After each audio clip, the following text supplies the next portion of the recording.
Y primero que todo les quiero dar la más cordial bienvenida a cada uno de ustedes que está ahí uniéndose a nuestra charla el día de hoy. Así que bueno, primero que todo agradecerles a nuestros estudiantes, a nuestros egresados, a toda la comunidad UDLA, a las personas que vienen desde otras universidades. La verdad es que siempre agradecemos tenerlos aquí, siempre es muy bonito ver a toda esta comunidad de traducción, traductores, intérpretes, ¿cierto?, de esta línea. Así que les agradezco. El día de hoy vamos a tener a dos asistentes, ¿cierto?, dos personas muy importantes acompañándonos el día de hoy, que es Karina Castro y Karin Cortés. Así que, además de darle la gran bienvenida, que ahí Álvaro me va a poder ayudar un poquito más dándole una introducción a estas dos grandes oradoras. Hoy día vamos a hablar, de hecho, de las nuevas tendencias y desafíos de traducción de cómics, del papel a las estanterías. Así que va a estar bastante entretenida la charla del día de hoy. Así que le doy el pase a Álvaro Salazar para que nos pueda contar un poquito más sobre Karin y Karina el día de hoy. Bien, muy buenas tardes. Como explicó Tania, la traducción de hoy se llamará Traducción de cómics del papel a las estanterías. En esta presentación discutiremos las principales características de esta modalidad de traducción, los desafíos que plantea y las impresiones de quienes se dedican a ella. Nuestras oradoras hoy son Karina Castro, que es licenciada en Lingüística y Literatura Inglesas y magíster en Traducción de la Pontificia Universidad Católica de Chile. Comienza a traducir desde el año 2006 y a partir del año 2010 trabaja de forma profesional para distintas agencias en Chile y el extranjero. El año 2012 comienza su carrera docente en el Instituto Profesional Chileno Británico de Cultura. Luego se incorpora a otras instituciones de educación como la Pontificia Universidad Católica de Chile 2014, Universidad Tecnológica de Chile INACAP el 2015, y en 2017 se une a la Universidad de las Américas. Desde el año 2013 complementa su trabajo docente con la gestión de proyectos en su propia agencia de traducción, Simple Words Traducciones. Como parte de su desarrollo como docente, investigadora, se ha presentado en diferentes congresos de traducción en Chile y el extranjero, y además ha gestionado proyectos de aprendizaje por servicio. Sus principales áreas de trabajo son traducción técnica, traducción legal, la literaria, la metodología de la investigación y la traducción audiovisual. También está con nosotros Karin Cortés, que es magíster en traducción por la Pontificia Universidad Católica de Chile, donde llevó a cabo una tesis llamada Análisis de problemas, técnicas y estrategias de traducción en la modalidad de captioning, subtitulación para personas con discapacidad auditiva. Asimismo, es licenciada en Letras, mención Lingüística y Literatura Inglesas, también por la Pontificia Universidad Católica de Chile. Es profesora de traducción en la Universidad de las Américas y ha trabajado en instituciones como la Universidad Chileno-Británica de Cultura y el Instituto Profesional Chileno-Británico de Cultura. Asimismo, ejerce como traductora freelance y ha realizado traducciones de doblajes para diversos capítulos de series como Orange is the New Black. Bienvenidas ambas.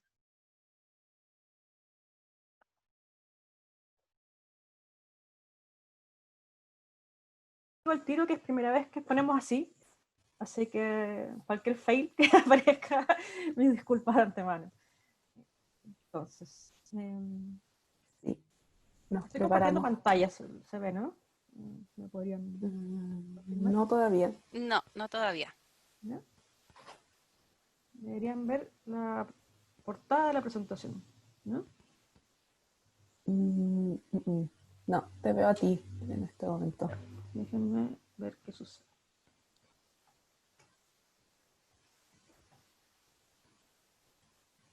Ahora puede que sí, ¿no? Ahora sí. Sí, ahora sí. Partimos al tiro con un fail. Pueden venir más. ¿Toquen madera? Sí. Bueno, la presentación de hoy, bueno, yo creo que es bueno tener en cuenta que si estamos hablando de este tema es porque surge por los alumnos. O sea, Karin y yo somos bien ñoñas y leemos cómics, pero los alumnos son quienes nos llevan a hablar de esto, porque en ellos surge la inquietud de querer investigar en esto e incluso también querer desempeñarse en este ámbito. Entonces, por eso estamos hoy día hablando de esto. De hecho, incluso hay algunos ejemplos que vamos a recuperar en la presentación, que son ejemplos de trabajos que hemos hecho con alumnos también.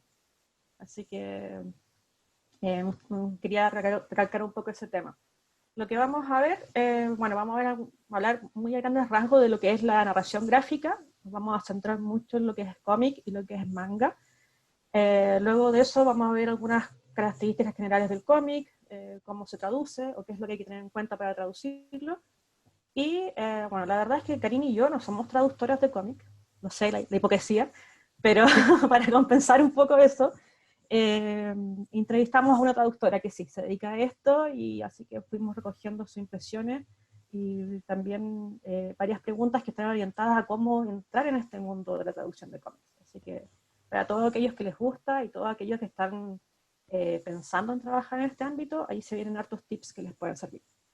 Así que partamos, queridos.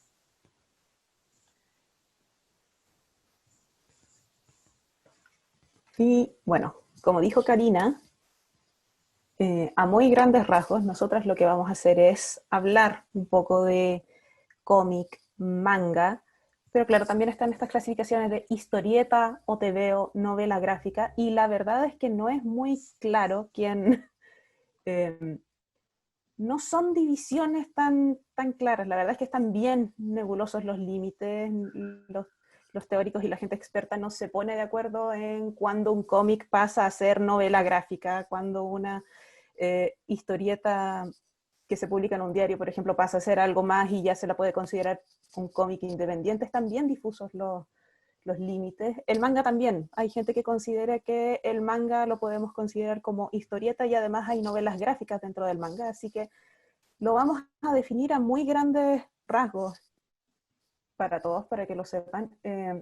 Más que nada nos vamos a centrar en cómic, refiriéndonos a la narración gráfica desde el punto de vista más occidental versus el manga, que sabemos que por lo menos en sus inicios partió en Japón, si bien es cierto que incluso estos límites ya están un poco más difusos, porque hay autores que no son japoneses y trabajan para editoriales japonesas y todo eso, así que tengan en cuenta eso y no esperen algo muy, muy técnico en términos de las delimitaciones de los distintos géneros, porque eso da para una charla independiente en sí mismo. Entonces, partiendo con esto, chicos.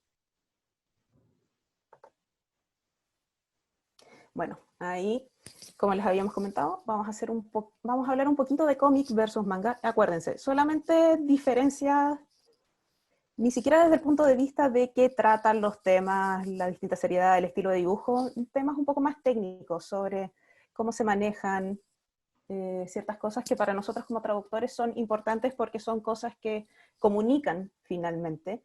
No es solamente que tengamos que traducir solamente el texto impreso, las palabras como estamos acostumbrados, sino que tenemos que ver cómo esas palabras interactúan con la imagen. Y a veces la imagen gana más protagonismo que las palabras y todo eso. Entonces vamos viendo algunas diferencias. Partimos con la primera gran diferencia, que no es tan terrible, pero que tiene que ver con la dirección de la lectura, que en los cómics nosotros estamos acostumbrados a leer como leeríamos un libro. El manga no es que sea tan diferente, pero se da vuelta, porque está pensado desde el punto de vista del lector japonés. Por lo tanto, en vez de izquierda a derecha, los dibujos y las acciones irían de derecha a izquierda. ¿Qué pasa con esto? Porque a principios de los 90, 80, 90 por ahí, cuando el manga recién estaba ingresando en el mercado occidental, claro, era como demasiado novedoso pedirle a este lector nuevo que leyera en una dirección en la que no estaba acostumbrado, así que se volteaban las páginas, se reimprimían en formato occidental. Eso no suena tan terrible hasta que uno se empieza a dar cuenta de cosas como, por ejemplo, que un personaje zurdo pasa a ser diestro en la versión occidental y ese tipo de cosas, o si hay una cicatriz o un mechón de pelo que sea distinto, claro, después se dan cuenta al compararlo con las imágenes en el extranjero que hay algo raro en la presentación de ese personaje. Entonces ya, después hubo un segundo intento por así decirlo, ya dejemos las páginas normales, como sería en el japonés, pero ordenémoslas como lo haríamos en Occidente. No resultó, porque como ustedes, los que han leído cómics, historietas en general, saben que uno sigue con la vista, la progresión de la imagen de la acción en un cierto orden, y si me cambian ese orden de una página a la otra, me causa un problema en términos de acción. Pierdo el movimiento. Entonces eso sería lo principal acá, acostumbrarse a leer en otra dirección. ¿Con qué otras cosas nos encontramos, chicos? Y lo más probable es que todos lo hayan visto en algún momento. El tema de los colores.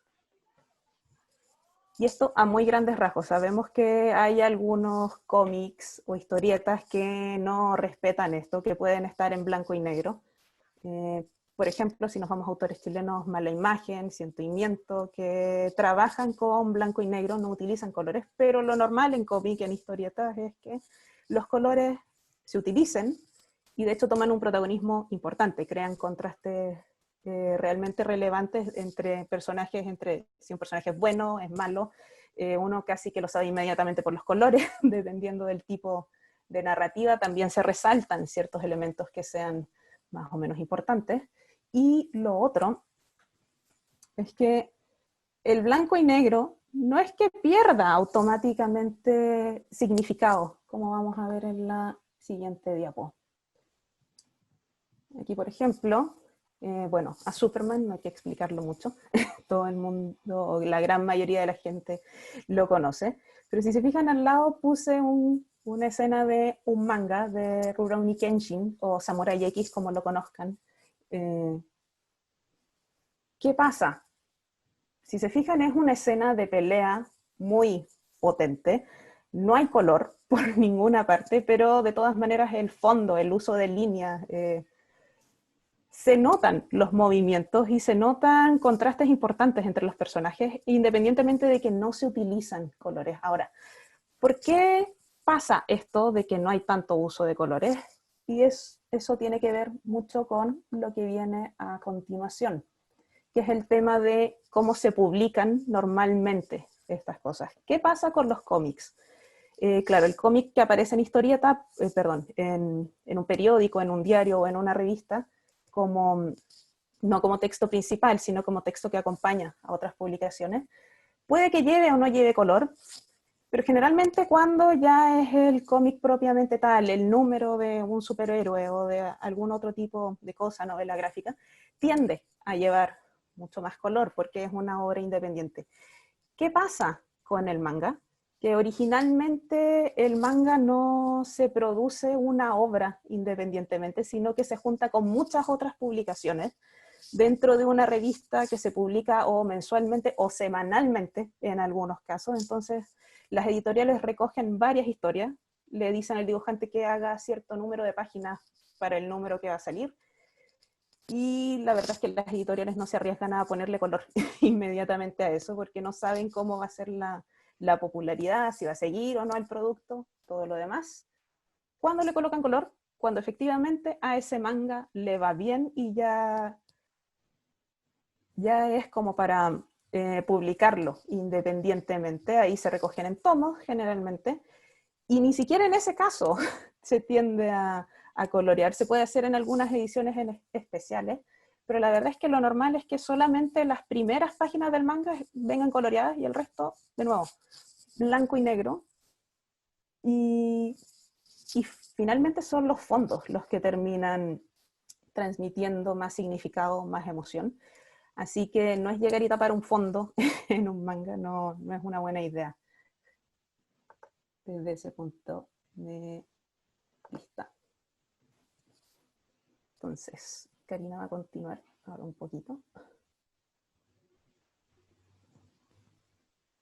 Bueno, si vemos un poco el estado, la situación del mundo de los cómics y también su vista a la traducción, quizás en algún tiempo, en algún periodo, quizás todavía un poquito había un cierto prejuicio a quien lee cómics, a quien los compra, a quien los consume, porque se le ve como, no sé, una visión un poco infantil de lo que es el cómics, o netamente se ve como un pasatiempo quizás superficial. También, si lo llevamos al punto de la traducción es un poco mal vista quizás, porque por mucho tiempo las editoriales trabajaron con personas que no eran traductores, Y más adelante también, cuando veamos algunos casos, nos vamos a dar cuenta que no solamente siendo traductor se asegura una buena traducción, porque este es un medio que tiene hartas cosas particulares. Y entonces las traducciones no tenían buena fama. Y también había algunos recursos de traducción, como la traducción de los títulos, por ejemplo, que ya también espantaban un poco. O sea, no sé si ustedes ven esos títulos, no sé si ustedes estén tan motivados a leer el cómic derechamente. Entonces, no era muy popular la traducción, no tenía muy buena fama. Y también se entiende que el cómics es un sector bien pequeño, es lo que es el ámbito de la traducción. De hecho, posiblemente no sale ningún estudio de mercado. Quizás podría estar ahí escondido entre el audiovisual, porque es un texto híbrido, o entre lo literario, pero en sí no hay como en estudios de mercado de traducción, no hay un desglose de cuánto porcentaje hay de traducciones de cómic. Y también, si los vemos el cómic en otros ámbitos como literario y audiovisual, también tiene un sector más pequeño. Entonces, todos esos aspectos negativos quizás también hicieron por un tiempo que la academia no se le tomara tanta atención, o no se le tomara quizás no se le viera con mucha importancia. Ahora, yo, a modo como de nota aparte, esto también pasó antes con la traducción audiovisual y con la traducción de series y traducción de películas, sobre todo en el ámbito académico. Que yo, por ejemplo, cuando estudiaba, fue hace poco tiempo, en realidad hace como unos 10 o 12 años atrás, comenzamos a investigar en traducción audiovisual y nos llegaban comentarios quizás de otras universidades, de otros lugares, diciendo, pero ¿qué están haciendo? Están trabajando con películas, con series, que parece algo como muy distendido, algo muy relajado, quizás algo no tan complejo quizás de trabajar, pero hoy día nos damos cuenta que el streaming y también el cine tiene un auge importantísimo, hay mucho traductor audiovisual, las mallas de las carreras están incorporando traducción audiovisual porque se hizo necesario. Entonces, no sé si el cómic debe tener tanta repercusión como lo es el cine, pero sí se está haciendo un espacio. Entonces, ahí también nos damos cuenta que no todo es tan malo, que se está volviendo el cómic. Por ejemplo, toda la franquicia Marvel hizo que la gente volviera a las tiendas de cómic a buscar los libros o las revistas para comprender un poco mejor o ahondar su conocimiento sobre superhéroes o otros personajes. También ocurre que hay otras plataformas donde se les permite a los autores subir su trabajo original, a los ilustradores independientes que suben sus trabajos y también se traducen esos trabajos ahí. Y finalmente, también si lo vemos nuevamente en un ámbito más académico, más pedagógico, tiene hartas aplicaciones didácticas del cómics. Eso también lo vamos a ver un poquito más adelante. Ahora, ¿dónde se traduce cómics? Bueno, la principal fuente van a ser las editoriales. Norma es una de las grandes editoriales españolas y que también distribuye a otros países de Latinoamérica. Bueno, y en España yo creo que es el mercado mayoritario. Deben haber una docena o más de editoriales que se dedican a la traducción de manga y cómics. El resto estará repartido entre México y Argentina y se acabó. Eso es el mercado de la traducción de cómics, al menos el español. También plataformas para ilustradores independientes. Bueno, las plataformas son varias en realidad. Hay plataformas que tienen, por ejemplo, mangas ya consolidados, bien conocidos como One Piece, a otros que son ya más, quizás más independientes, más under. Pero el tema es que son plataformas donde se distribuye cómics, va a depender un poco el autor o los tipos de autores que la plataforma aloje, si es que estas plataformas son gratuitas o no.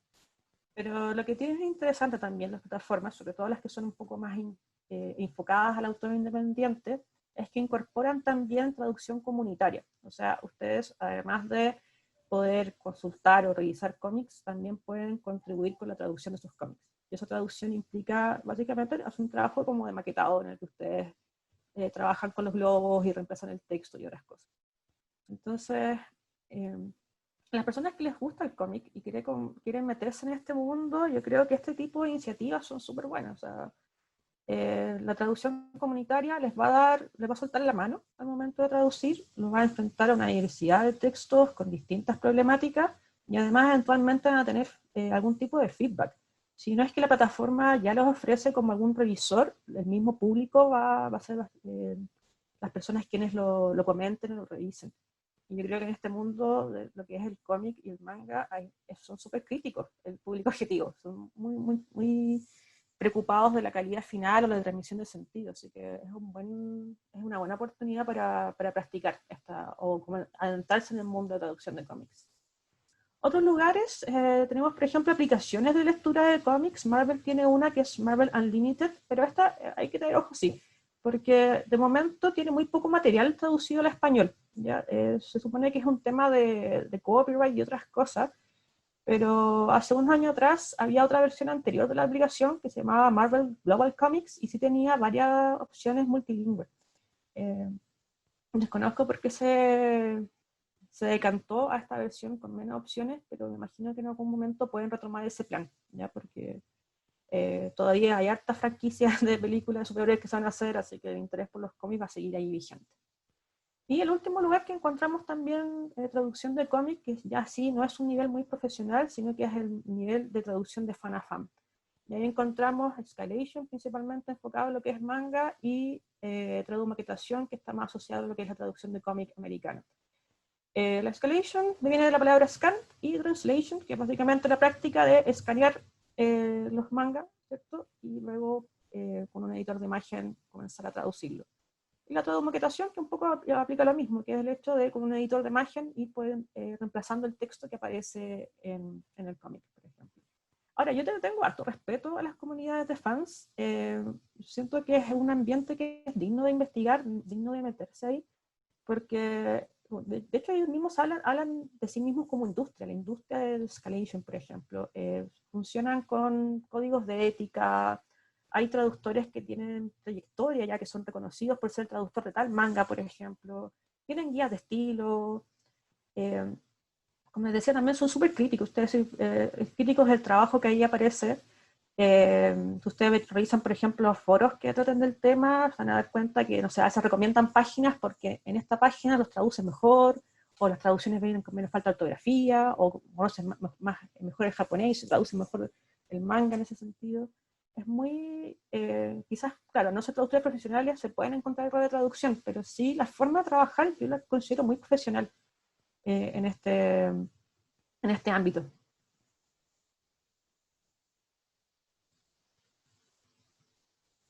Bueno, algunos componentes principales, sobre todo el cómic, y lo que lo hace un cómic, y que posiblemente lo hace reconocer que es un cómic, es el hecho de tener los globos de diálogo, que se utilizan para diálogos, obviamente, enunciados o pensamientos de los personajes. Y hay varios elementos que se conjugan ahí que para transmitir elementos paralingüísticos. Por ejemplo, ustedes van a encontrar que la forma del globo, la tipografía del globo, incluso también la distribución del texto en el globo va a transmitir distintas cosas. Por ejemplo, en esta imagen, acá ven que es un grito. ¿Ya? El grito lo ven por la forma, las puntas que tiene el logo, lo ven por la mayúscula, e incluso también la negrita no está haciendo énfasis posiblemente en la entonación que se está utilizando ahí. Entonces, el globo no es solamente llegar y poner el texto, sino que también comprender qué tipo de globo se está ocupando y qué tipo, no sé, de emoción o tono se está transmitiendo. También, por ejemplo, otras características que encontramos, el volumen también se puede representar. Por ejemplo, el volumen se puede representar con un tamaño de fuente más pequeñito. Eso está indicando que el personaje habló más bajo de lo que estaba hablando anteriormente, u otro personaje.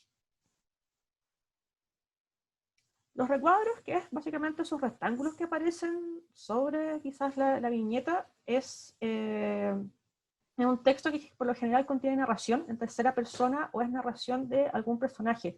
Y por lo general vienen a reforzar lo que ya dice el diálogo, lo que ya dice el globo. Por ejemplo, en esta imagen aquí vemos a Deadpool que está rechazando un beso, de hecho aparta de golpe a la mujer que aparece ahí, y él dice que obviamente en el recuadro que es parte de su forma de ser, hacer este tipo de cosas. El paratexto es básicamente un texto que pueden ser carteles o material impreso o escrito que es parte de la composición gráfica. Acá en la imagen vemos que hay un graffiti que aparece acá atrás. Y la onomatopeya también se podría considerar como un paratexto, y en algunos casos este texto va a ser legible para el personaje. Por ejemplo, aquí los personajes que están acá están viendo el texto.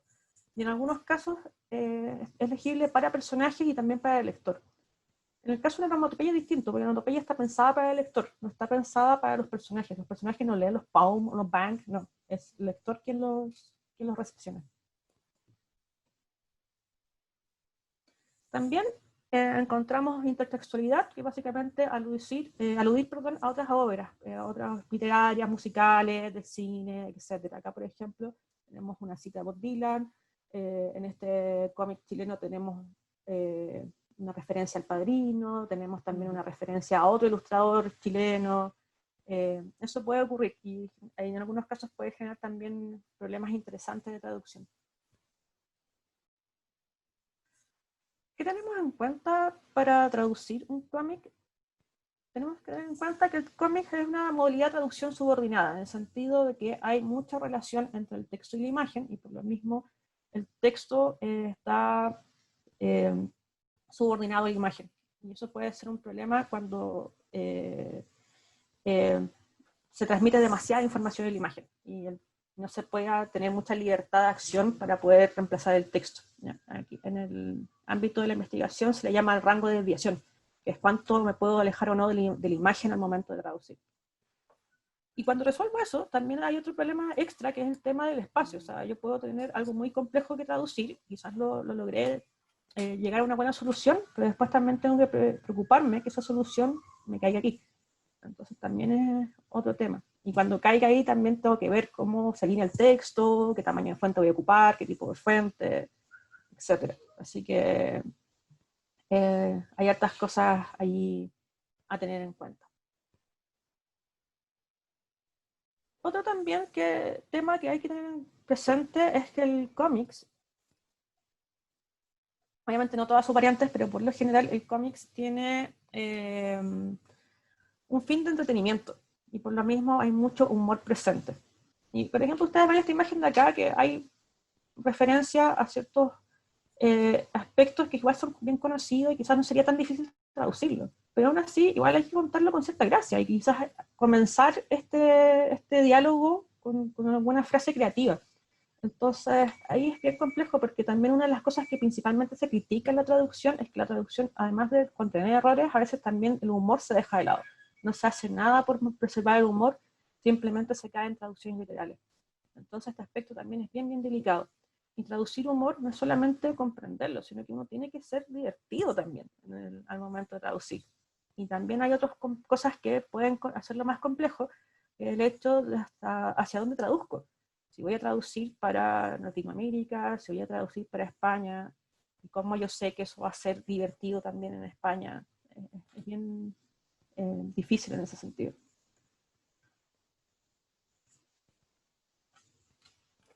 Bueno, acá también nos podemos encontrar con temas de adaptación cultural, como se ve aquí. Aquí tenemos un clásico ejemplo de Mafalda, y que fue traducida al inglés, pero curiosamente no por las editoriales, sino por una traductora en cursos de traducción, en una tesis de magíster, y pensando desde el punto de vista de la pedagogía, porque los alumnos de traducción estaban interesados en esto. No tanto las editoriales así, pero por lo visto empezaron a mirar un poco más a Mafalda después de eso. ¿Qué pasa en esta tira? Bueno, básicamente tenemos a Mafalda, a Felipe y a Miguelito. No sé si lo alcanzan a ver, es el niño de la última viñeta, aquí como bien con el pelo en particular. Está peleando con la mamá. Algo pasó, pero se está rebelando con la mamá y está criticando que ya no se va a lavar las manos, ya no va a tener cuidado con el piso y todo ese tipo de cosas. Y fíjense en el último diálogo: un día de estos doy el Miguelazo. Ese Miguelazo, específicamente, viene de Cordobazo, que en su momento fue una revuelta que hubo en Córdoba en el 69, por ahí. O sea, básicamente lo que está diciendo es que se va a rebelar contra la madre, contra la autoridad. ¿Qué pasó en el inglés? Si se fijan, el Miguelazo, no ponerle a un nombre inglés un aso o algo por el estilo para crear la idea de una revuelta, la verdad es que no tienen ese concepto, o en ese minuto no supieron cómo crearlo. Así que básicamente se adaptó y pasó a Coup, que sabemos que es de golpe, y Coup de Miguel Day, como para expresar, perdón por mi muy mal francés, pero cosas que pasan, lo siento, pero claro, no pudo mantener tal vez la carga emotiva, pero sí pudo mantener el significado finalmente. en el fondo lo hizo accesible para la otra cultura, en este caso, que es lo importante finalmente, y que se entienda que en el fondo le está diciendo a la mamá que basta, que ya no va a seguir con sus reglas. Ahora, también un aspecto bien particular es el tema de las onomatopeyas, que si lo vemos por quizás problemas que pueda generar su traducción, un principal problema es que hay mucha más onomatopeya en inglés que en español. El inglés es muy... tiende a crear muchas metáforas de sonido, entonces hay mucha onomatopeya que quizás no siempre tiene equivalentes, como en los ejemplos que vemos acá, y ahí hay que tomar la decisión, si se va a mantener el préstamo o eventualmente, si ustedes quieren ser creativos y crear una nueva onomatopeya en español. Esa es la posibilidad. En otros casos, como los ejemplos que les comentaba acá que tenemos en pantalla, tenemos equivalentes, por ejemplo, sonidos que producen humanos, por ejemplo, el al wa del llanto, el woof por el wow de sonidos animales, y en algunos casos los sonidos de objetos o de acciones como el bang, que se mantiene el préstamo, y el knock knock para que pasa al toc toc en el español. Pero va a depender de lo que ustedes encuentren ahí en la traducción.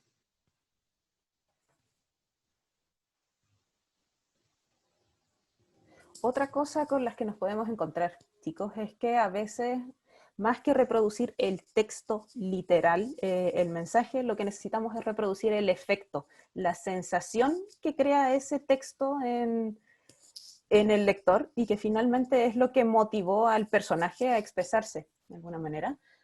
Y bueno, de nuevo tenemos a Manolito criticando la autoridad paternal. Aquí los niños en este cómic siempre se están rebelando contra los padres, más falta. Así que finish, no voy más. Obviamente al traducir a eso el inglés, el efecto de finish se iba a perder, por lo tanto hubo que ver de qué otra manera recrean ese efecto, y en vez de optaron por finito, que es mucho más italiano, y podríamos incluso argumentar que suena un poquito más mafioso, que Manolito está tratando de imponerse de esa manera. Entonces no es solamente recrear el significado, pero recrear la intención, recrear la tonalidad, básicamente recrear la carga emotiva que uno está tratando de transmitir a través de las palabras. Eso puede pasar con acentos de personajes. En este caso no fue una palabra en particular, no se está recreando un acento, pero podría haber sido otra cosa, la imitación de la forma de hablar de una persona o cosas por el estilo. Todo eso cumple una función.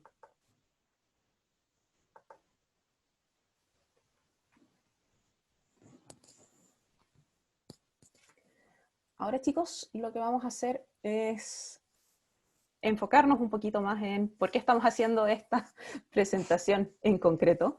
Porque como dijo Karina al principio, sí, efectivamente somos bien ñoñas nosotras, cada una a su manera, pero por algo estamos haciendo esto en traducción y no estamos haciendo un podcast o un video en YouTube o algo por el estilo. Entonces vamos a ver específicamente por qué sería relevante abordar el cómic en traducción y específicamente en clases de traducción. ¿Qué nos aporta este tipo de textos como traductores? Bueno, la verdad es que de partida nos puede ayudar en algunos casos a abordar estudios de multiculturalidad, o más específicamente a estudiar la multiculturalidad.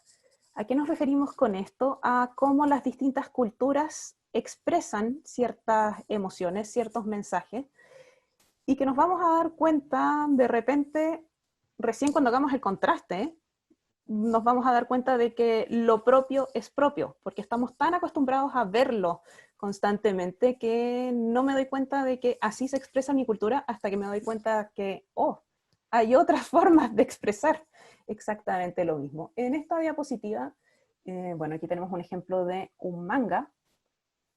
Ahí estoy logrando ver bien el cursor. Si se fijan, hay una carita abajo del globo de diálogo. Eso es muy característico en los mangas, va a depender del género, es más en los que son con un tono un poquito más liviano. Sucede principalmente cuando el personaje está fuera de la viñeta para saber quién es el que está hablando, y si se fijan, la carita está feliz. Eso es también para reflejar la emoción del personaje. Porque, ¿qué es lo que pasa? El japonés suele ser no es que no diga las cosas directamente, pero tiende a ser un poco más ambiguo por tratar de ser educado y evitar conflictos y todo lo demás. Tiende a ser un lenguaje bastante... que hay que enfocarse mucho en el contexto para poder transmitirlo. Entonces, quizás algunas de más las neutro, estrategias... Claro, es un poco más neutro y es el japonés en el contexto, la persona, el interlocutor en el contexto, el que interpreta finalmente el tono que se quiere transmitir. Sabemos que eso es más difícil todavía cuando no hay voz, por lo tanto, se ayudan en cierta forma con la carita, y también es una forma de saber quién es el que está hablando para asegurarse en ese caso. También tenemos un ejemplo de Condorito, y es el famoso plop, chiquillos. ¿Por qué lo tomamos aquí y no los tomamos en la onomatopeya, por ejemplo? Porque en realidad sí lo podríamos ver como onomatopeya en el sentido de que refleja un sonido, pero en estricto rigor, uno cuando se cae, uno no hace plop.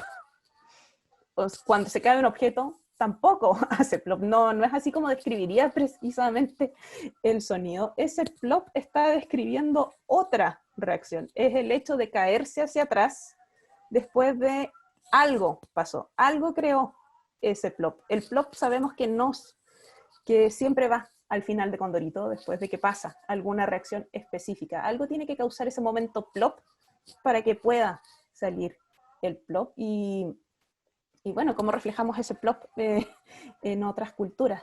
La verdad yo no he visto traducciones de Condorito en otros idiomas, así que no sabría decir si han mantenido el plop o si han recurrido a otras funciones, pero claro, ese plop es bien específico. De hecho tenemos la expresión nosotros de quedar plop, que viene de acá. Está asociado directamente con esto, que no sabemos si es sorprendido, impactado, asustado, qué, pero todos más o menos entendemos a qué nos referimos cuando vemos ese plop en este caso. Ahora, también nos puede ayudar por el tema de la localización, chiquillos, en el sentido de que hay que ayudarse a formatear el material de manera que no sea tan brusco para ciertas culturas o que determinadas culturas no lo sientan ajeno a sí mismo. De nuevo, un ejemplo de Mafalda, explicando que a uno de los personajes la mamá lo convenció de ir al colegio a punta de zapatillazos, básicamente en la versión argentina.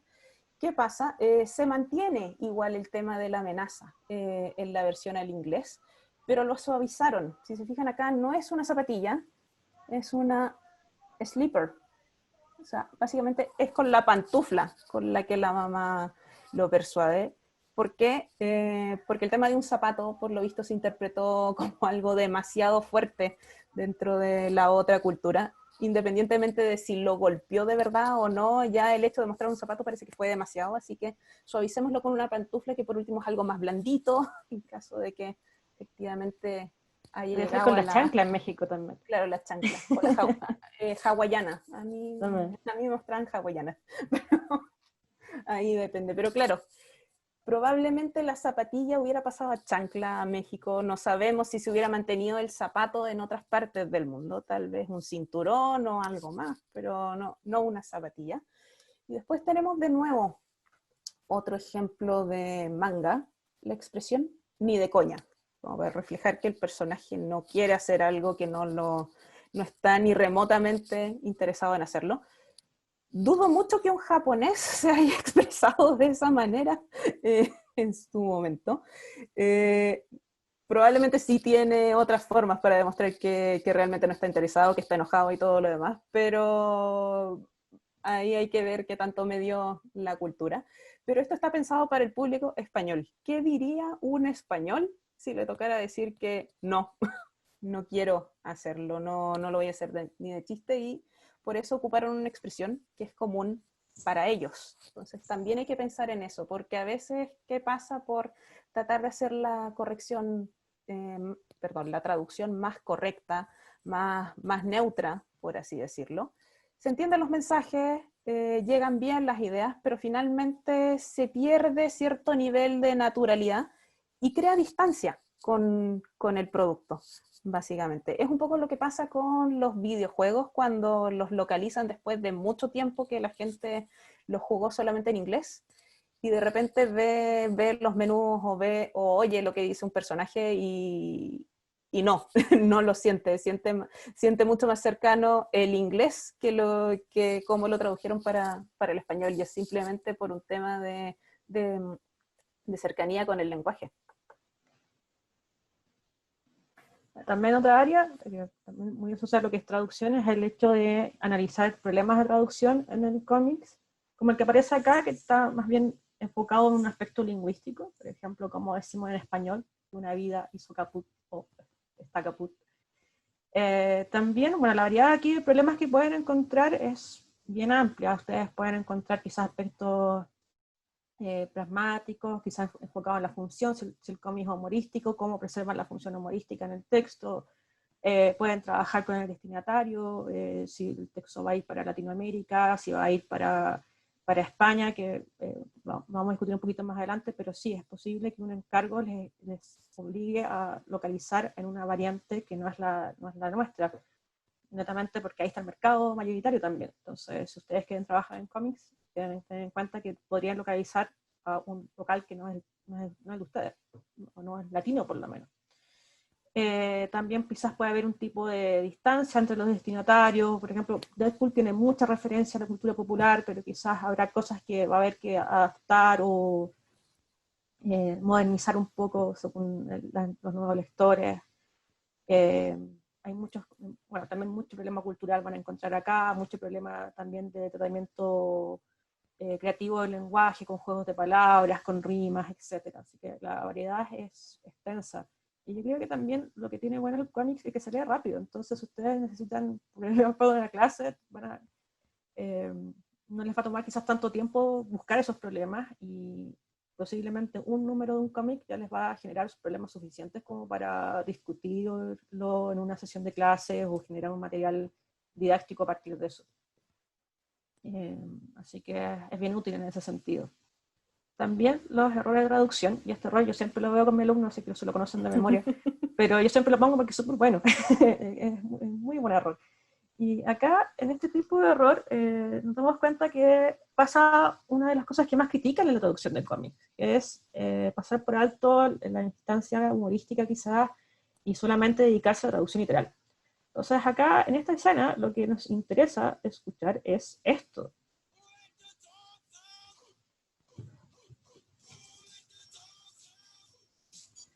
Ese es el tema que está dando vuelta acá en esta imagen. No nos interesa la letra de la canción. Acá nos interesa poner una canción que son entre comillas chistosos. Entonces, yo siempre que pregunto esto, siempre me dicen, podríamos poner la Macarena en español, podríamos poner el baile del perrito, y así distintas opciones. Así que si a alguien se le ocurre otro, porque siempre lo pintas en clase, si a alguien se le ocurre otra canción que vamos a poner acá, quizás lo puede comentar en el chat y más ratito lo vemos, pero sí, esto es muy común de caer en traducciones literales que no transmiten lo que está realmente ocurriendo o el aspecto que realmente estamos analizando en la viñeta en particular. Es muy frecuente. Y también traducciones que se alejan mucho del sentido. Acá Deadpool, por ejemplo, está relatando que se robó una nave y también que hizo el número 2 en el tanque de cable. Y la traducción pasa a atrapar al número 2, no sé, de alguna organización, grupo, etc. Que es totalmente alejado de lo que ocurre.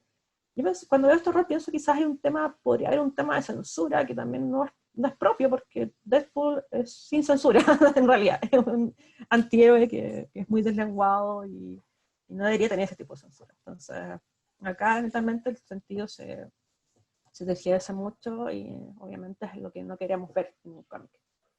Y es lo que lo aleja quizás en algún momento lo que en algún momento alejó las historias de los cómics, por lo mismo. Y también, por la práctica de la traducción de cómic, y ahí lo vamos a ver también en el testimonio de la traductora, implica no solamente traducir, sino que ustedes incluso trabajen directamente con herramientas de edición de imagen como Photoshop, ya donde acá se hace el trabajo de, en primer lugar se blanquean todos los recuadros y todos los globos y se sobreescribe sobre ellos.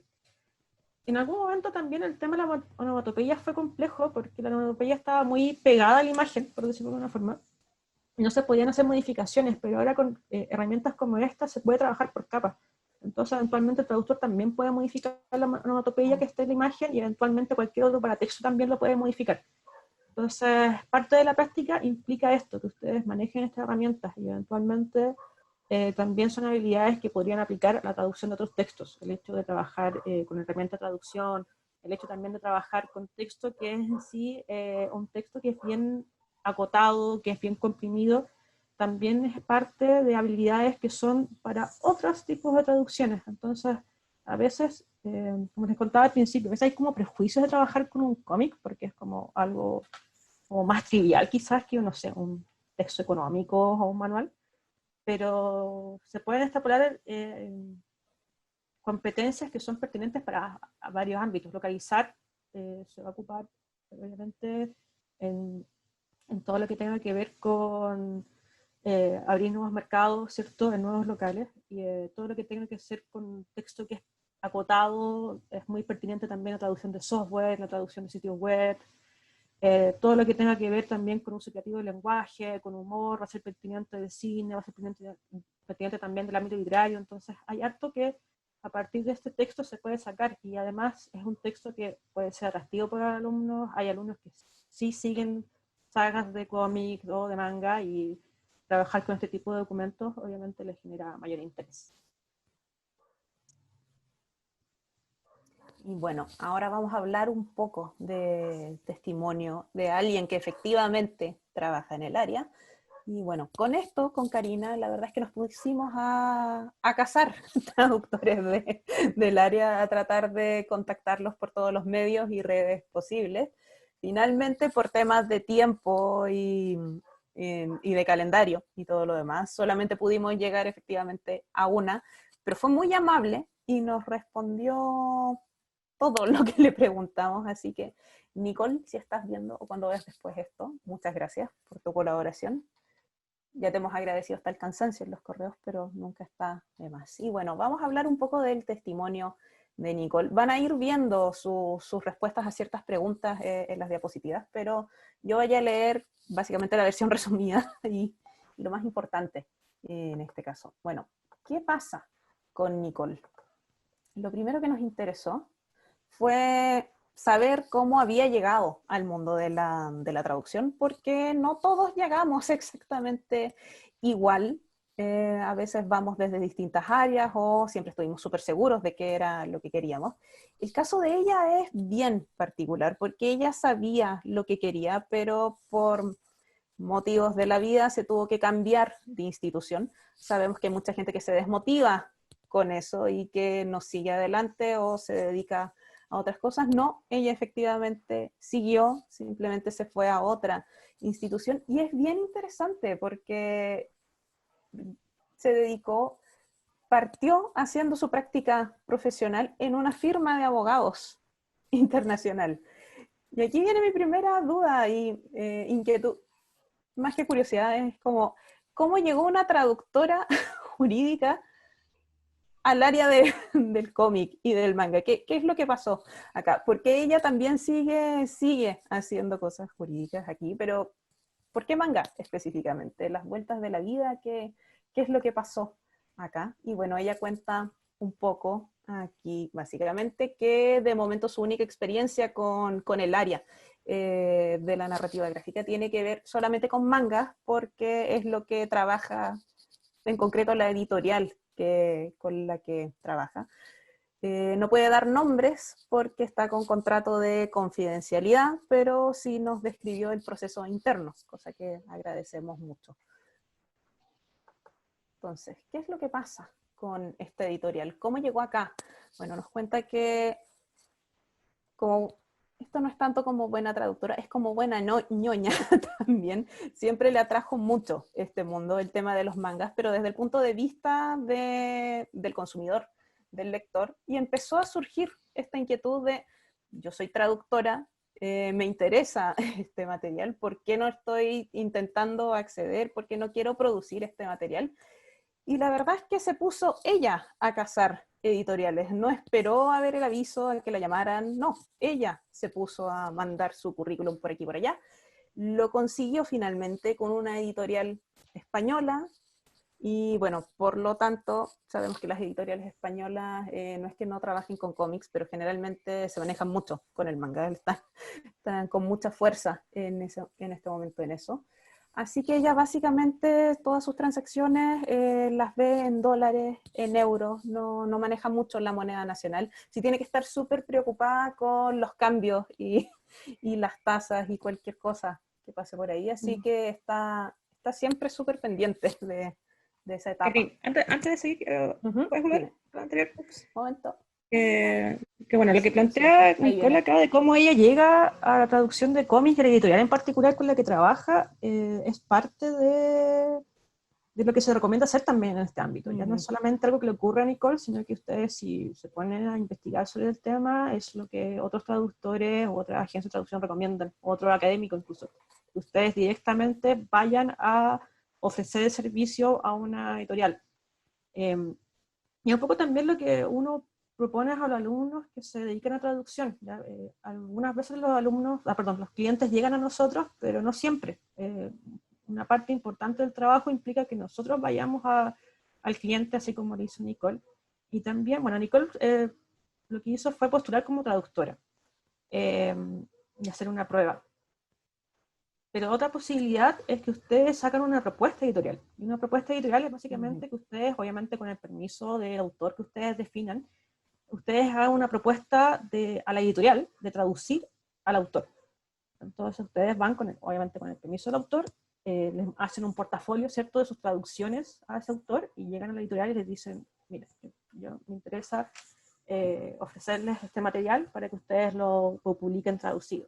¿Ya? Y ahí, bueno, básicamente un plan de negocio, en el sentido de que ustedes tienen que también demostrar que ese cómic o ese manga vale la pena traducirlo y eventualmente va a tener una buena venta. Eso es súper importante. Y quizás es súper difícil y complicado de hacer, pero yo creo que es el momento de hacerlo. O sea, estamos en un momento en que hay mucha difusión de cómics, que hay mucho autor en la web presente. Entonces, y ustedes, no sé, si ustedes conocen a un autor, como que ahora es mucho más fácil también contactarlo, no es solamente el correo, están las redes sociales, que pueden darle quizá un contacto más directo con el autor y comenzar a planear esta propuesta de negocio. Y puede ocurrir, o sea, es factible. También, bueno, volviendo un poco también al tema de la empleabilidad, es el tema también de saber dónde hacerlo. Hay que hacerlo con editoriales que se dedican a cómics, no es como llegar a cualquier lugar. Eso es importante también tener en mente. ¿Entiendo? Sí, conozcan su editorial y en el fondo conozcan su mercado. Sepan en qué se están metiendo antes de meterse. Es básicamente eso. ¿Qué más nos comenta Nicole? El tema de los plazos, que por nosotros como traductores eso es importante. Sabemos que la mayoría de los clientes quiere todo para ayer, la mayoría de las áreas, y bueno, una editorial no iba a ser menos en este caso.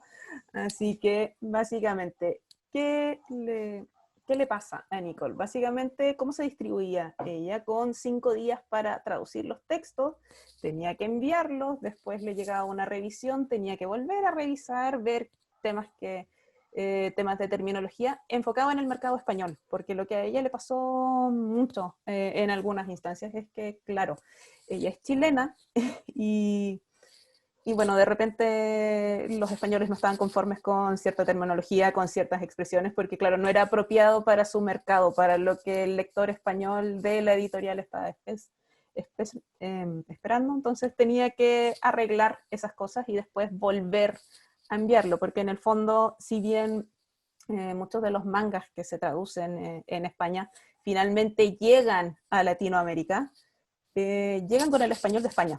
Y somos nosotros como latinos los que nos acostumbramos a leerlo de esa manera, pero están enfocados en el mercado de España. Aprendió mucho de edición de formato, gracias a eso. Le dieron la herramienta, el Photoshop, el CS5 específicamente, le dijeron que trabajara con eso, y le dieron los formatos y todo lo demás, y ella se encargaba principalmente de traducción. Uno podría pensar que ya yo solamente voy a traducir. No, traducir editar, limpiar bien el formato, verificar que la imagen final se viera bien y todo lo demás. Ver el tema del tamaño, lo que hablábamos del tamaño de las burbujas de diálogo o de los cuadros, porque claro, estamos acostumbrados al otro tipo de textos en que nos podemos extender un poco más en el largo de las oraciones o extender un poco en el largo de los párrafos, pero en cómic eso no se puede hacer porque no puedes agrandar eso y tampoco puedes reducir tanto el texto porque si no la persona no va a ver bien ese diálogo. Entonces son cosas que hay que tener en cuenta principalmente y saber cuál es tu mercado en este caso. Su rol con el cliente, lo que nos ha pasado a muchos, realmente ella nunca vio directamente a su cliente.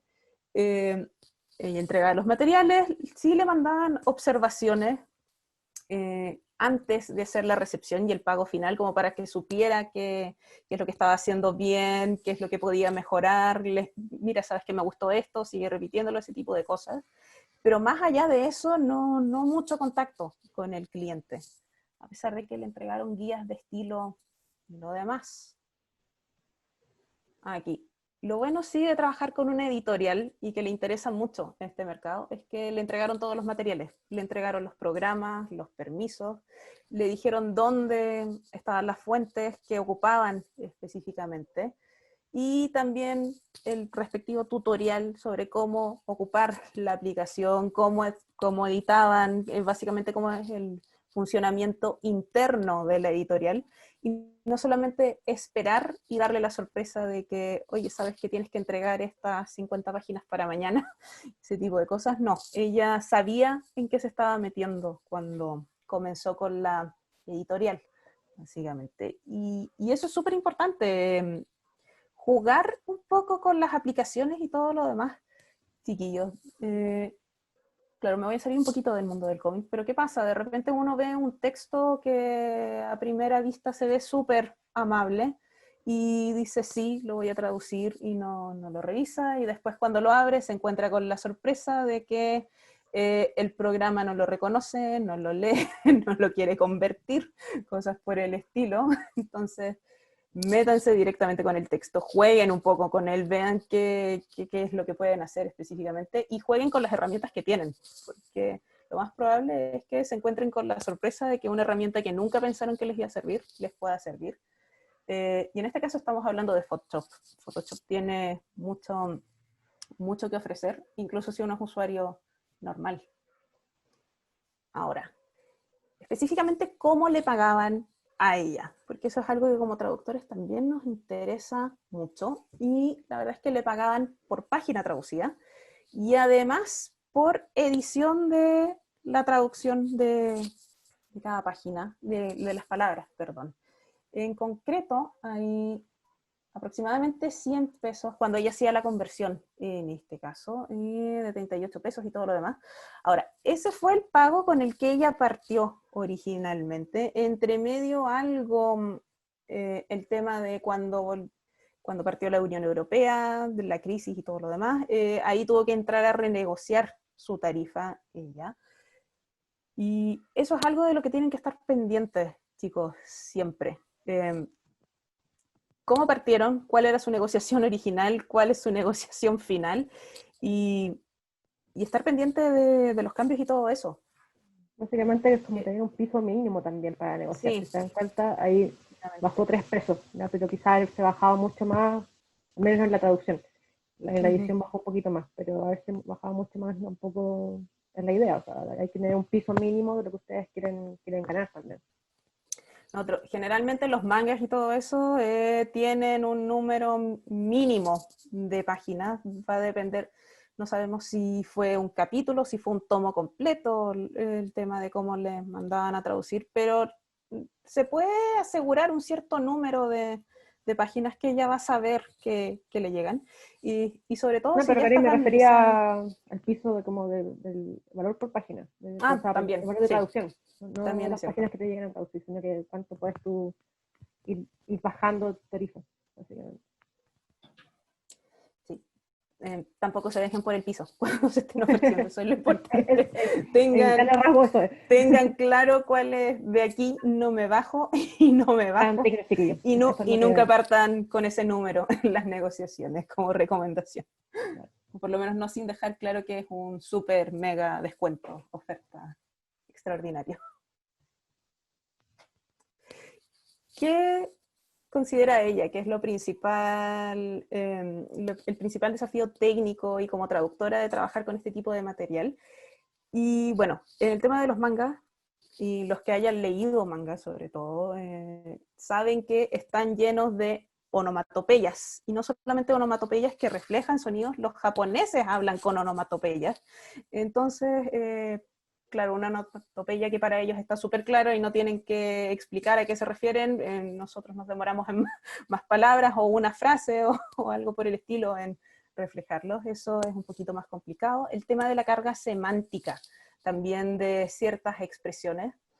Ella traduce también en algunos casos desde el inglés al español ya el material. Y claro, ella me da el ejemplo de glare, que claro, glare es glare en inglés y se entiende que es un tipo de mirada específica, pero nosotros necesitamos en el español especificar qué mirada es en concreto y que no coma espacio de más en la burbuja, que tenga sentido con lo que está pasando en la imagen, a lo mejor es otro, el equivalente que me convendría usar, dependiendo de lo que está ocurriendo. Ella está muy pendiente de eso. Y también saber ocupar las fuentes de texto específicamente, chicos. Acuérdense que lo que mostraba Karina cuando mostraron los globos de diálogo, en este caso, la tipografía importa mucho en este caso. La tipografía me dice si el personaje está contento, si está enojado, si se asustó, si está tartamudeando.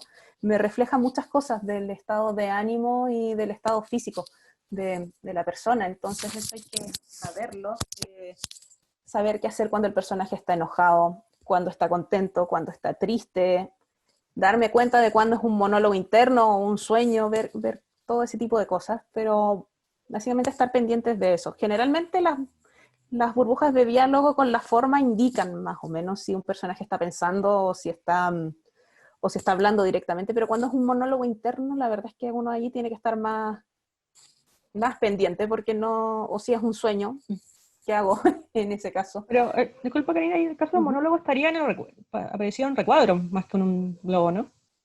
¿O va a En algunos depender? casos sí, va a depender, en algunos casos. Ok. Va a depender. Entonces sí, la verdad es que ella está súper pendiente de cómo funciona, de qué se está tratando de reflejar específicamente con ese material en el minuto. Ahora, sobre el consejo para todos los interesados en entrar en esta área, y bueno, lo que les decimos a todos, básicamente, es como realmente amar la traducción, porque van a estar mucho tiempo en esto, chicos, y disfrutar el género con el que va a estar trabajando, conocerlo, haber leído por último un número que sea, para saber finalmente conocer qué es lo que está trabajando. Y saber qué género específico es el que está trabajando. No es lo mismo, por ejemplo, un manga de ciencia ficción a un chollo o a algo que pretende ser comedia todo el rato. Tienen sus reglas, como cualquier otra narrativa, y conviene conocerlas. Y lo otro que ella menciona, que es sumamente importante al momento de hablar con las editoriales, es dejar claro desde el día 1 cuáles son las condiciones de trabajo, cuánto me van a permitir demorarme con los plazos, cómo voy a cobrar y específicamente qué es lo que quiere el cliente, que sabemos que es lo más difícil que cuesta en algunos casos dejar claro con algunos clientes.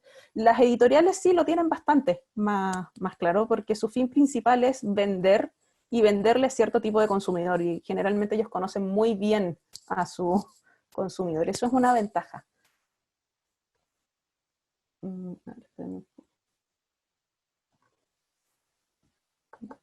Ahí sí. Ahora, otra cosa que ella comenta un poco esto y que nos toca a nosotros como traductores, que generalmente la gente nos ve y nosotros mismos a veces nos vemos como seres un poco antisociales, enclaustrados, bueno, ahora con esto que está pasando más, pero independientemente de eso, siempre va a haber un otro en alguna parte o etapa del proceso del que uno tiene que estar pendiente y al que tiene que considerar, sobre todo si ese otro es tu editor en jefe o en general, porque claro, uno puede estar muy convencido de que está haciendo un buen trabajo, pero ese otro puede tener una perspectiva distinta. Por lo tanto, dialogar con esa persona si es que uno tiene contacto con ella y empezar a ver ciertas reglas, tener ojo con el cumplimiento de tiempos. Lo que ella menciona es, sobre todo, es que de repente uno se confía, y sobre todo cuando es algo con un material con el que ya ha trabajado muchas veces,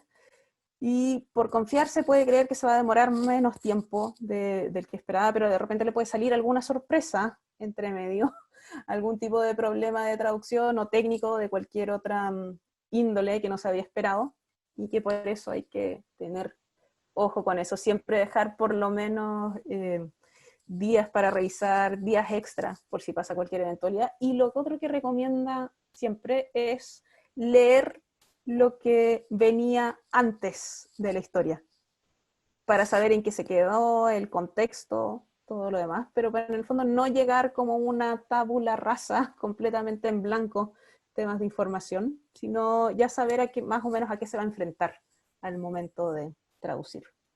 Sí, de hecho, ese último punto, por ejemplo, nos pasa mucho en clases que nosotros le decimos lean el texto antes de, o documentense bien, y no lo hacen.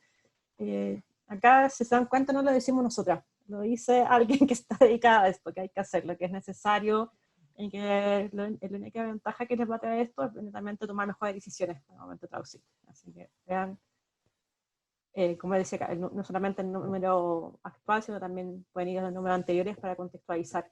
Es lo mismo también lo que pasa en series, cuando ustedes ven una serie, trabajan en un episodio, tienen que igual conocer toda la temporada, o sea, para poder tomar buenas decisiones y no cometer errores de traducción de continuidad al fin y al cabo. Eso es súper importante también en todo lo que sea cualquier texto que esté dividido en episodios. Es súper importante que conozcan el todo.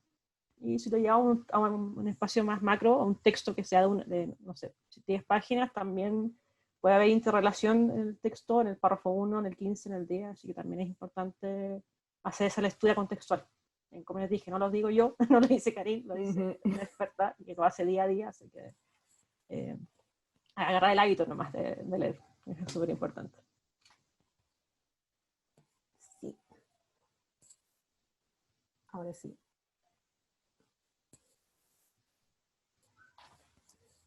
Se me olvidó quedar pegado, pero... Sí, chiquillos. Aparte que es manga y son cómics, ¿cómo no les van a gustar leer? Explíquenme eso. Aparte de ahí. Y, eso fue muy rápido. Sí, bueno, esa es la presentación. Uh-huh. Dejamos también ahí, bueno, que se va a compartir esto, están todas las referencias que consultamos durante la presentación, para que ustedes también las puedan consultar y ahí ahondar un poquito más en el tema. Eso, muchas gracias por acompañarnos hoy día. Sí. Ok. Bueno, en primer lugar, muchas gracias a Karin y a Karina a Karin y a Karina por la presentación. Estuvo muy interesante, muy completa, aprendimos hartas cosas que no sabíamos. Y como siempre, hay hartas preguntas interesantes, entonces yo creo que tenemos tiempo para responder al menos unas cuantas. La primera pregunta que les hace Rocío Victoria Rodríguez es que si ustedes conocen algún glosario o alguna bibliografía para la traducción de onomatopeyas, de las que son frecuentemente utilizadas en cómics o en mangas. ¿Algún recurso que puedan recomendar, quizás? Así como ahora mismo. Ahora mismo no. Hay que revisar la biblioteca. Sí, pero sí existen. La podemos compartir posteriormente. Pero sí existen algunas recomendaciones, hay algunas tesis que lo recogen también. Y sí, hay algunos glosarios en línea disponibles que tienen esto. Existen... Ahora, no esperen algo gigante y absoluto, porque más encima las onomatopeyas se van creando también, a pesar de que ya están más o menos establecidas. Siempre hay algún sonido por temas tecnológicos o algo así que hay que crear, así que, claro, van mutando también. De repente dejamos de representar sonidos de cierta manera y pasamos a otra representación, así que hay paciencia con la actualización del O material. sea, que hay material, pero es algo que está en constante desarrollo, así que probablemente a lo Sí. mejor Rocío va a poder contactar a alguno de ustedes para... Sí, de hecho, al final de la presentación están los correos también, y si, ¿Sí? imagino que quizás Sí. si se aloja el video en alguna parte, y también podríamos como enviar los enlaces al material que están pidiendo, así que Perfecto, muchas nada gracias, más chicos. ahí, espérenlo. ¿Vemos otra pregunta? Sí, por favor. Pamela Castillo pregunta, bueno, agradece la oportunidad y dice que tiene entendido que las scanlations son ilegales. Al considerar esto, ¿recomiendan ustedes añadir esta experiencia en el CV? ¿Podría perjudicarnos si la incluimos? Ese tema es delicado, porque los mismos personas que se dedican a escalation, como que hablan del tema de lo legal y no legal, y bueno, hacen todo un preámbulo de que ellos tratan de hacerlo lo más profesional posible, que tratan de no sé, darle crédito al autor y todo eso, pero igual llegan a la conclusión que sí es plagio, y que o sea, básicamente que es piratería de manga. Entonces, yo creo que quizás sería más conveniente quizás en una entrevista de trabajo, decir que sí, uno traduce mangas o cómics de una forma habitual por gusto, como o sea, una actividad como hobby extra, pero yo quizás por un tema de copyright quizás no lo pondría en el currículum, por si acaso. Sobre Lo todo que en sí, una por editorial, ejemplo, si uno va directamente. lo que yo sí pondría en el currículum es cuando ustedes trabajan con crowdsourcing o traducción comunitaria, como en el caso de Webtoon. Eso sí lo pondría, porque ahí sí está disponible, si hay permiso de los autores para traducir, eso sí lo haría visible, definitivamente. Pero el escalation, yo tendría cuidado ahí, porque si, imagínate, no te diste cuenta y justo vas a postular a la editorial que traduce el mismo manga que tú tradujiste en escalation. Entonces, no queríamos que pase eso. No. No, hay que tener criterio siempre. Sí. Vamos a otra pregunta. Denise Farías, mira, esta pregunta me gustó también, dice. Hola, ¿siempre es necesario localizar? ¿No puede causar una distancia sabiendo que el autor no se expresaría de esa manera? En base al ejemplo del manga traducido al español de España. En ese caso. Bueno, ahí yo estoy un poco viciada como consumidora de manga, tal vez para dar la respuesta, porque cuando yo consumo manga, ¿qué es lo que pasa? Llega ya con el español de España, entonces sí, yo siento que hay una distancia, pero de tanto leer manga en español castellano, vamos a dejarlo así, la verdad es que ya me he acostumbrado, entonces no siento tanto la distancia, y después hasta siento extraño cuando leo ese mismo texto en inglés y no digamos lo que pasaría con el japonés si alguien me dijera textualmente qué significan algunas expresiones en ese caso. Ahora, lo que yo creo es que básicamente como mi experiencia de traductora en este caso es que, claro, sabemos que es imposible que un japonés se hubiera expresado de esa manera, pero Yo creo que probablemente hubiera manifestado el enojo igual, y lo importante es que de alguna manera tengo que acercarme a mi cultura, a hacer accesible para mi cultura el tema, y de todas maneras sigue habiendo muchas cosas, mucho contenido que no vamos a cambiar nombres de ciudades, ni nombres de personajes, ni nada por el estilo, se va a mantener esa distancia desde ese punto de vista. sí, yo creo Claro, ahí también, está la... disculpa, Oscar, para complementar esa idea también, recuerden que el cómic y el manga está dentro de lo que llamamos traducción editorial. Eventualmente eso nos lleva a que alguien nos edita y se distribuye como texto editado. Entonces, independiente quizás de las libertades que quisiéramos tomarnos o de cómo quisiéramos transmitir un texto en un manga o un cómic, al fin y al cabo va a ser decisión de editorial. Y un poco lo que le pasaba a Nicole en la entrevista, que ella tenía que cambiar todo al español de España.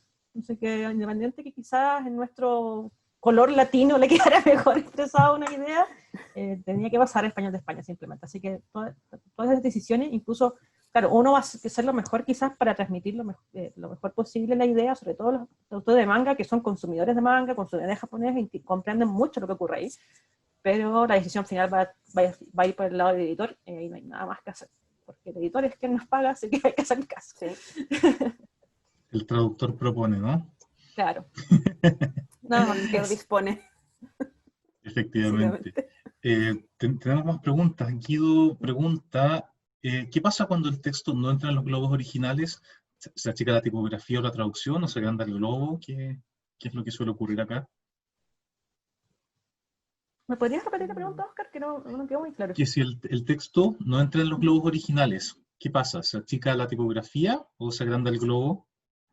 Ya, yo no sé qué tanta libertad tengas de agrandar el logo, porque igual está la imagen detrás, entonces tampoco puedes como pasar a llevar la Sí. imagen. Yo creo que ahí la editorial te va a pedir cómo mantenerte en el ámbito del logo. Entonces ahí lo que yo creo, lo que he visto es que se puede quizás trabajar con la fuente, quizás una fuente de tamaño menor, pero aún así también tú como traductor tienes que hacer lo posible que tu idea quede, ojalá, como la misma cantidad de palabras. Por eso también yo les decía que era muy relevante para otros ámbitos. Por ejemplo, en traducción de software hay una cajita donde uno puede poner abrir o guardar y no puede salirse de esa cajita. O sea, la cajita está diseñada de ese tamaño.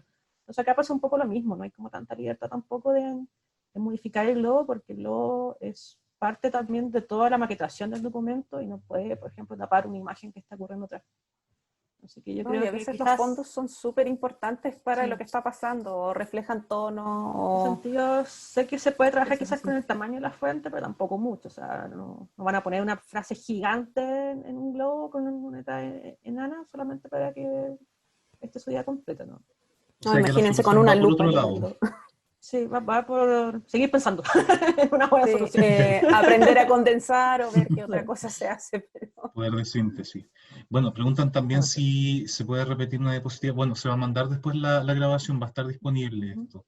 Y me están diciendo que por temas de tiempo podemos ver una pregunta más. Ujú. Esta es la última pregunta que vamos a ver. Hola, como ustedes tienen, de Paz Barrera, como ustedes tienen más contacto con traductores de cómic o manga, ¿siempre se hace todo el trabajo en lo que se refiere a edición, limpieza, etcétera? ¿O hay casos en donde se dividen estos roles, como lo es en el caso de las scanlations, ya que allí es un trabajo en equipo grande donde algunos editan, otros colorean, otros traducen? ¿Cuál es la experiencia que nos pueden contar al respecto, chicas? Hablando de la editorial, al fin y al cabo. La editorial que si va a tener más diferenciado o no esas etapas de trabajo. Yo creo que no va por otra cosa que eso. Por lo menos en el caso de Nicole, claro, ella hacía un poco de todo, pero no creo que ella no partió directamente haciendo de todo, sino que de a poco le fue tomando la mano y le fueron asignando más responsabilidades a medida que se dieron cuenta de que trabajaba bien, que funcionaba bien con el método y que le podían asignar responsabilidades, que no era necesario estar encima de ella cuidándola en el fondo. Y, bueno, Oscar, antes de terminar, me gustaría acotar un par de cosas que vi en los pop-ups que salían de los comentarios. Bueno, también agradecer todos los comentarios de Escalation, porque también noto que hay gente que se dedica a esto y que lo hace, así que sería súper interesante algún día quizás hacer un conversatorio solamente de ese tema con las personas que quizás también están comentando acá, porque me parece súper buena idea. Y lo otro también, vi algunos comentarios por ahí que decían, hablaban de que yo soy traductora y también ilustradora, y en el ámbito de la traducción, sobre todo en el ámbito independiente, se les recomienda, por ejemplo, a los ilustradores independientes como un posible nicho de trabajo, aparte, por ejemplo, de hacer merchandising de sus cómics, por ejemplo, vender stickers de sus cómics o poleras, que también se traduzcan. ¿Ya? Y entonces ahí también, claro, quizás los precios hay que negociarlos porque un independiente no tiene tanto presupuesto como una gran editorial, pero también es una posibilidad de que ustedes sean traductores de personas que se están dedicando a la ilustración de forma independiente. Así que también lo pueden tener en cuenta como una posibilidad. El mercado está cambiando mucho. Sí, es como TikTok, que ahora toda la gente está en TikTok y entonces es gracioso. Es lo mismo, hay mucha gente que dibuja y hace muchas cosas. Así que... No, y ahora pasan muchas cosas en línea. Los cómics estábamos, claro, Sí. en papel al principio, pero ahora están en distintas plataformas digitales. Hay gente que partió directamente subiendo sus ilustraciones y tienen sus sitios web y todo lo demás, pero ya enfocados directamente en lo digital, se saltaron la etapa del papel. y si les va bien, si tienen suficientes lectores, ahí se arriesgan con una editorial y claro, hacen un tomo recopilatorio, pero por mientras les sirve para probar y ir soltando la mano. Así que sí, ese tipo de autores les interesa difundirse. Yo creo que ahí hay buenas oportunidades, si saben negociar y si quieren el autor. No se vayan a buscar al autor que no les interesa su historia, sino que vayan con alguien que conocen su trabajo, porque va a ser mucho más gratificante y también más fácil trabajar con ciertas problemáticas. Bueno, yo vi también que hay mucha gente que le gusta el manga. Sabíamos que iba a pasar. Sí. Pero en realidad hay de todo. Hay cómics para todo lo que ustedes se pueden imaginar. Hay cómics hasta históricos. Hay cómics que son, no sé, fanfiction. O hay cómics de videojuegos. Ustedes, ¿verdad? Busquen lo que les gusta y atrévanse. Y hagan esto como vimos también en la entrevista de Nicole, de ir directamente a tocar una puerta y decir, hola, me gustan los cómics y traduzco. Contrátenme, porque puede surgir algo ahí. Es una posibilidad. Gracias. Bueno, les queremos agradecer por esta presentación. Bueno, ustedes mismos pueden ver en el chat que hay muchísimos agradecimientos. Felicitaciones por la presentación que estuvo muy buena, muy interesante. Y también a nombre de la Escuela de Traducción, les queremos dar las gracias a todas las personas que asistieron, que prestaron atención, que hicieron preguntas y... alguien está llamando justamente. A mí. Más salud, más salud. Así que, bueno, vamos a seguir, probablemente más adelante haya una nueva invitación, pero hoy día le queremos agradecer a Karin y a Karina por esta tremenda presentación. Muchas gracias y, bueno, estamos. Gracias a ustedes. Sí, muchas gracias. Ya, pues que estén súper bien. Después va a estar disponible esta misma presentación para quien la pueda, para que la puedan volver a visitar. Okay. Saludos. Adiós. Hasta pronto. Adiós. Chao. Gracias a todos. Chao, chao.